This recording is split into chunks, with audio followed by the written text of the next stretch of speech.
Assalamualaikum warahmatullahi wabarakatuh. Halo teman-teman, salam kenal, aku Firda Malia. Di video kali ini aku mau ceritain pengalaman pribadiku ya, bagaimana akhirnya aku bisa berhasil membuat bayiku mau DBF. Untuk yang belum tahu, DBF itu direct breastfeeding ya, dimana si bayi itu mau menyusu langsung dengan ibu ya. Jadi untuk teman-teman semua, untuk para mama-mama baru terutama yang lagi baby blues mungkin, yang punya pengalaman sama kayak aku, tonton terus video ini sampai habis, aku akan ceritain semuanya. Oke, jadi sebelum aku ceritain gimana bisa akhirnya aku menyusui langsung bayiku, yang pertama adalah aku melahirkan pada tanggal 27 Januari 2020, dimana pada saat itu pandemi belum booming ya, meskipun sudah ada tapi belum booming banget. Dan pada saat itu biasa aja sih. Pas awal-awal itu aku pikir semua ibu-ibu itu gampang gitu, ketika bayi lahir terus langsung menyusui, bayinya mau gitu kan. Dan aku sama sekali nggak ikut kelas-kelas apapun, karena waktu itu memang aku saat itu sedang kuliah offline yang masih bolak-balik kampus dan juga masih mengajar. Jadi untuk hal-hal kayak gitu aku nggak terlalu pikirin gitu, salahnya aku di situ. Jadi aku nggak mempersiapkan diri bagaimana ketika aku harus menyusui anakku nanti gitu. Akhirnya pada saat bayiku lahir, untungnya alhamdulillahnya ASIku itu langsung keluar ya, meskipun yang baru keluar itu adalah kolostrum memang. Jadi aku langsung kasih ke bayiku langsung. Nah pada saat itu bayiku agak-agak menolak, tapi aku masih belum ngeh. Jadi mungkin karena masih awal, coba lagi sampai akhirnya hari kedua bayiku lahir itu nangis yang bener-bener nangis gitu, mungkin haus gitu kan. Akhirnya aku coba terus untuk melekatkan bayiku supaya sambil berselawat supaya dia mau untuk menyusui langsung gitu. Tapi pada akhirnya aku menyadari bahwa bayiku itu tidak mau menyusu langsung gitu, kayak menolak gitu. Tapi dengan polosnya aku tidak ambil pusing dan tidak langsung ngejudge, oke langsung kasih susu formula aja, enggak, masih santai aja, pelan-pelan. Tapi aku berusaha membeli pumping. Nah aku tuh tidak mempersiapkan beli pumping sama sekali ketika sebelum melahirkan. Jadi aku langsung beli pumping di depan rumah sakit tersebut, dan memang posisinya rumah sakitku juga depannya ada toko bayi, jadi memudahkan. Akhirnya belilah pumping. Nah pumpingnya itu modelnya seperti yang trompet abang-abang roti itu loh, yang bentuknya kayak gitu. Nah aku beli yang kayak gitu. Terus keluarlah tuh kan kolostrumnya banyak. Akhirnya disendokin ke bayiku pakai sendok gitu, sendok kecil gitu. Dan bayiku tuh kayak seneng gitu, kayak menikmati, oh ini mungkin ini minumanku gitu ya, ini makananku gitu. Udah, terus akhirnya aku pumping terus, tapi aku tetap coba ke bayiku lagi, tapi menangis terus enggak, jadi masih belum aware kalau bayiku tuh bingung puting. Nah aku belum pernah dengar istilah bingung puting pada saat itu. Akhirnya hari terakhir, hari ketiga itu kan boleh pulang sama Pak Dokter. Lalu karena aku memang masih di bawah pantauan orang tuaku, dan pada saat itu orang tuaku yang nemenin di rumah sakit, pas pulang itu sempat nangis gitu. Akunya nangis karena bayiku itu nangisnya nggak berhenti gitu kan, kayak bener-bener dia mungkin kehausan atau gimana. Akhirnya ayah mamaku tuh memutuskan untuk udahlah kasih aja susu formula gitu pakai dot gitu kan. Aku tuh kayak masih belum mau, tapi kayak diomelin gitu ya, mungkin mama-mama di sana di sini kayak gitu kali ya, saking takut misalkan cucunya kenapa-napa, terus akhirnya langsung deh ngambil tindakan gitu aja. Tapi aku tetap berusaha, nanti bisa kok, nanti bisa gitu. Terus aku tuh direkomendasi beli puting silikon, aku beli. Aku pumping yang modelnya, nanti deh aku akan kasih tau fotonya. Itu pumpingnya itu yang sekali sedot itu langsung turunnya langsung ke situ, jadi bukan lewat selang lagi. Itu ada tuh namanya, aku juga lupa. Itu aku beli, enggak deh, aku itu minjem aku minjem, dan kebetulan tetanggaku ada yang punya, aku minjem. Tapi aku tetap beli yang model pumping yang lain. Aku beli saking aku pengen banget memancing anakku untuk menyusu gitu. Terus akhirnya masih belum mau juga. Setiap aku mau susuin dia menangis, jadi kayak takut gitu loh. Setiap dia mau menyusu dia kayak nyari-nyari, apa mungkin nyari-nyari atau mungkin dia nggak mau, aku juga nggak ngerti gitu. Sampai aku tuh akhirnya demi aku mau anakku dapat full ASI tuh aku pompa aku kasih pakai dot. Kenapa pakai dot, pakai pacifier akhirnya? Jadi pas aku pulang dari rumah sakit tuh orang tua aku tuh berhenti di toko bayi, terus saya beli dot. Di situ aku udah bingung ya, aku ya udahlah daripada nanti ribut, akhirnya beli dot. Terus dibeliin pula susu formula dibeli susu formula, dan akhirnya ya mau nggak mau sih, mau nggak mau akhirnya anakku dikasih susu formula pada saat itu, karena aku belum persiapan stok ASI. Nah udah akhirnya aku terus pumping. Jadi aku tuh pumping setiap 2 jam sekali, tapi tetap aku berusaha menyusui. Tapi aku pumping pokoknya sampai aku tengah malam bangun, saking aku takut bayiku tuh pas lagi haus nggak ada susu yang didot itu, sedangkan kan dia nyusu langsung nggak mau gitu. Akhirnya aku pumping dapet 120 mili, aku bagi-bagi ke beberapa dot supaya nggak kebuang, karena kalau kebuang tuh kayak sakit banget gitu sedih. Udah pumping terus nggak habis, sedangkan anak itu nggak mau nyusu. Coba kebayang nggak, kepala aku tuh bercabang kayak gitu. Dan pada saat itu untungnya aku lagi libur kuliah dan lagi cuti di kerjaan, jadi aku fokus bener-bener untuk ASI pada saat itu. Lalu akhirnya aku berusaha untuk baca artikel-artikel ataupun nonton video yang bisa membantuku gimana sih supaya anak tuh mau DBF gitu. Lalu akhirnya, tapi setiap aku nonton video yang lain-lain tuh aku kayak gimana ya, dari awalnya aja udah salah. Kayak misalnya ngasih dot, terus anakku tuh pinternya langsung bisa itu pakai dot. Ya aku dari awal udah kayak ya aku udah salah ya, tapi tetap aku berusaha, aku tetap DBF terus coba, meskipun nangis tapi coba lagi. Sampai pernah suatu ketika anakku nangis, terus aku langsung buru-buru sigap ambil anakku, terus aku mau nyusuin ceritanya, mau DBF gitu kan. Terus neneknya atau mamahku itu udah siap-siap, sama kakeknya atau ayahku itu udah siap-siap sambil bilang siap-siap mama dot ma gitu. Susu di kulkas diangetin, so aku kayak intar dulu gitu ntar dulu. Akhirnya aku tetap tuh aku pokoknya aku aku tetap susuin anakku nangis. Namanya kakek nenek nggak boleh banget dengar cucunya nangis, apalagi cuma gara-gara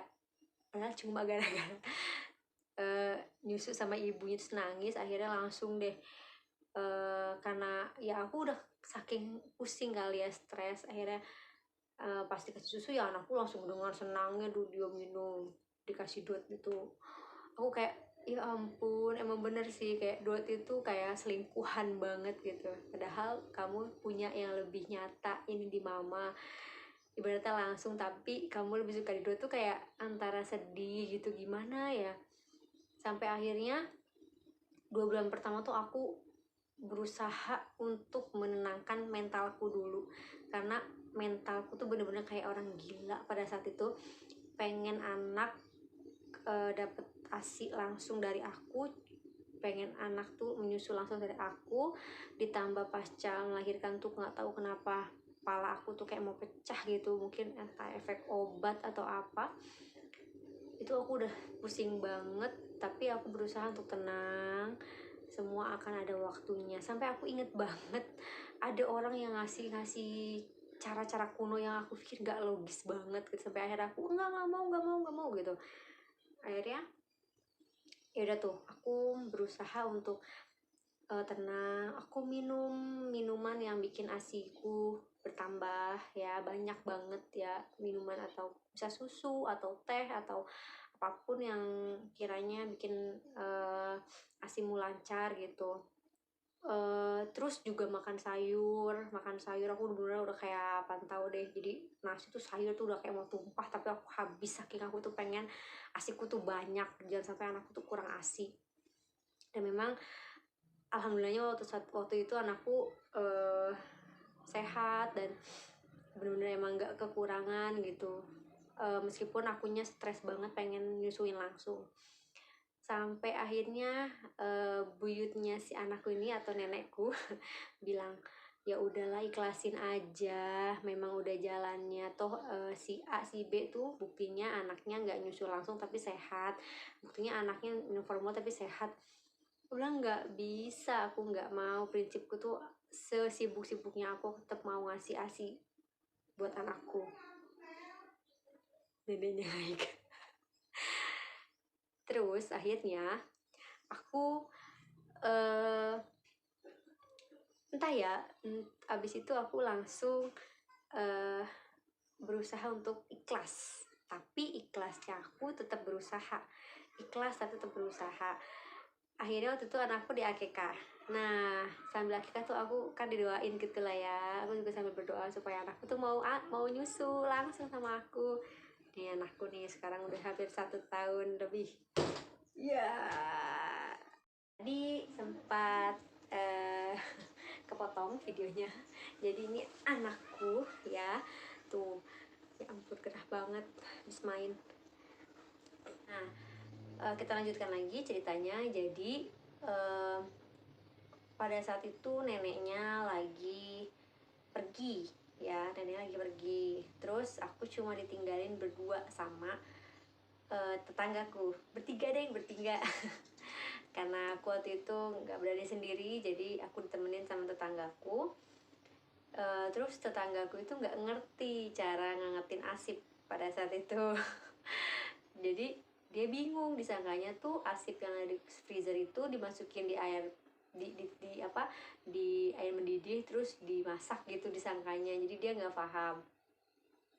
Terus akhirnya udah deh nih, ini aja, bahasanya susuin langsung aja gitu. Terus takut gitu karena kan pengalaman yang udah selama 2 bulan itu dia nggak mau nih, si anakku ini nggak mau. Tapi aku berusaha, akhirnya aku mau nyusuin langsung sambil baca-bacaan, ya Allah gitu, mudahkanlah gitu kan. Itu Masya Allah, tiba-tiba bayiku mau nyusu. Dan itu lama banget, 1 jam, sampai aku tuh saking senangnya dia mau untuk nyusul langsung dan aku nggak lepasin sampai dia lepas sendiri. Sepertinya ada yang gerak-gerak di kasur, anakku mulai gelisah. Nah, terus aku juga senangnya bukan main, sampai akhirnya mamaku pulang, aku ceritain kalau anakku tuh mau nyusul langsung gitu. Dan akhirnya ya mamaku juga seneng gitu, meskipun itu ketika mau menyusui lagi, dan misalkan dia baru bangun tidur lagi nih terus nangis mau nyusuin lagi, itu aku kayak takut gitu, kayak mau ujian, mau gak ya, tapi alhamdulillahnya mau, meskipun benar-benar harus ngelekatinnya harus pas. Dan memang ternyata ada cara khusus tersendiri, yang membuat bayi itu melekat dengan tepat dan akhirnya dia mau gitu. Dan memang aku mencoba untuk dekatin bener-bener sampai aku tuh nggak mau mikirin lagi, pokoknya aku mau anakku itu menyusu gitu. Alhamdulillahnya mau, dan sampai sekarang anakku masih mau menyusu, mau DBF gitu. Nah mau bagi tips sedikit buat mama-mama semua yang masih baru kayak aku. Jadi yang pertama itu adalah mental. Mental kalian itu, mental kita semua itu harus dibangkitin dulu gitu. Kadang banyak yang nggak berhasil akhirnya, atau akhirnya menyerah itu karena mentalnya udah down dan akhirnya buyar dan nggak mau berusaha. Di sini kita harus buat mental kita waras dulu ya, kita harus bangkitin dulu dan kita bilang kita mampu, nggak ada yang nggak mungkin gitu. Apalagi masalah menyusui ini, kecuali kayak lahirannya normal atau sesar itu alam, tapi kalau menyusui selagi masih punya ASI itu pasti bisa, dan tunggu aja waktunya. Meskipun nanti 4 bulan baru menyusu, baru bisa DBF, itu nggak apa-apa. Terus sampai akhir 2 tahun deh. Kalau emang dia nggak mau berarti udah selesai. Tapi kalau masih hitungan bulan, terus aja coba. Sekalipun dia nangis, paksa. Karena anak itu tahu ibunya sedang berusaha gitu. Lama-lama dia akan merasa nyaman dengan situasi DBF itu. Jadi menangis itu kan anak-anak bayi itu kan kita nggak bisa tebak ya, apa mungkin dia nggak pas, apa mungkin dia nggak kena atau gimana. Nah jadi nggak apa-apa, terus usaha. Dan jika kalian punya orang tua yang kooperatif itu sangat disyukuri gitu, karena jarang ada orang tua yang kooperatif dengan kita sebagai mama baru. Jadi kalau ada orang tua yang kooperatif itu kita patut syukuri. Nah kebetulan orang tuaku ini setengah-setengah gitu, jadi masih takut untuk membiarkan aku berusaha, tapi dia sudah siap-siap dengan asip yang dicairkan, dihangatkan. Nah itu yang pertama, pokoknya kuatin mental. Yang kedua, mencoba ikhlas tapi tetap usaha. Jadi ikhlas, oke, memang jalanku seperti ini, nggak mudah untuk menyusui, tapi tetap kalian berusaha.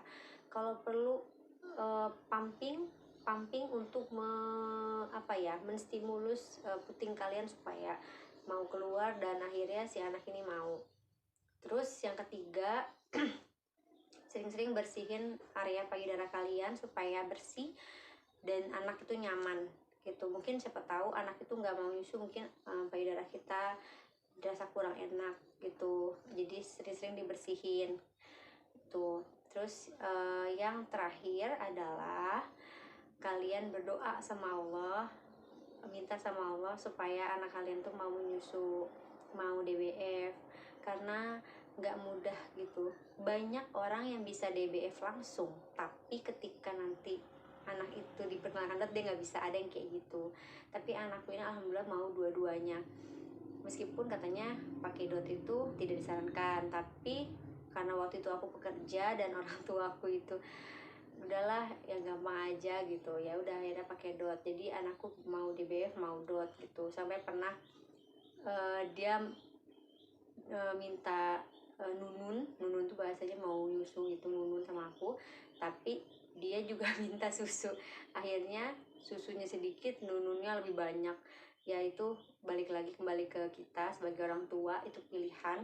Yang penting intinya usaha terus, jangan nyerah, ikhlas jalaninnya, dan jangan dijadikan ajang perlombaan, karena kita itu mau memberikan terbaik untuk anak kita, versi kita, bukan versi orang lain. Jadi jadikan diri kalian tuh hebat dengan cara ikhlas, dan ketika kalian nanti dapat tujuan kalian, mencapai tujuan kalian, yaitu anak itu mau DBF, itu akan menjadi hal paling indah.